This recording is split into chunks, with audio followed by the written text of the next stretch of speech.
Well, call it fried chicken fiasco. Students at Indiana University Bloomington cutting Chick-fil-A from its list of campus vendors. A student-run panel voted 18-9 to cut ties with the fast food chain based on concerns over the company's views on same-sex marriage and other LGBT issues there. So is it fair, or are those students hypocritical for backing other organizations with political causes that they support? Here to weigh in is Indiana University student Andrew Ireland. Andrew, thanks for being with Fox and Friends this morning.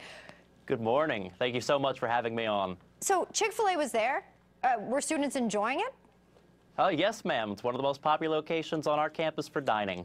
Okay, so this vote went down. It was 18-9. Tell us a little bit about that. You participated in the vote.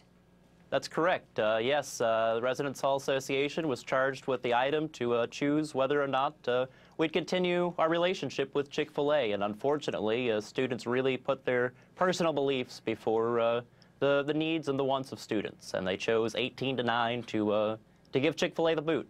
Yeah, Chick-fil-A got the boot there, but is this really about a sandwich, or is this about discrimination based on personal beliefs, as you just said? Oh, this is so much more than about a sandwich. It's absolutely about intolerance, an active discrimination against a worldview which is frankly held by so many across this great country and across our campus. So then I'm assuming, based on the fact that they wanted to vote, based on the principles behind the company, that every company that acts as a vendor there would be subject to the same vote. For instance, Starbucks, are they going to be subject to a vote pretty soon?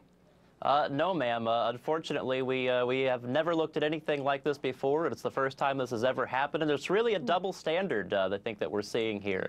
We're really weighing in on the politics of one company, but not another. So why was Chick-fil-A targeted?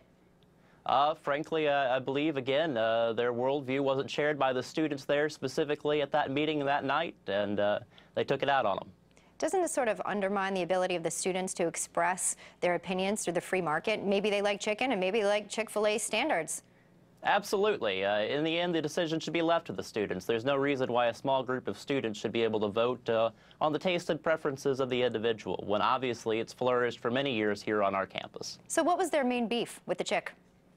Again, it just goes back to the LGBT issues in the community and really being supposedly congruent and politically correct with really the actions they've taken so far this year supporting them.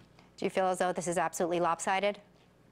Yeah, it certainly is. I think we should encourage open debate and engagement no matter what side of the issue we're on. I think we have an obligation to let the marketplace of ideas flourish. Yeah.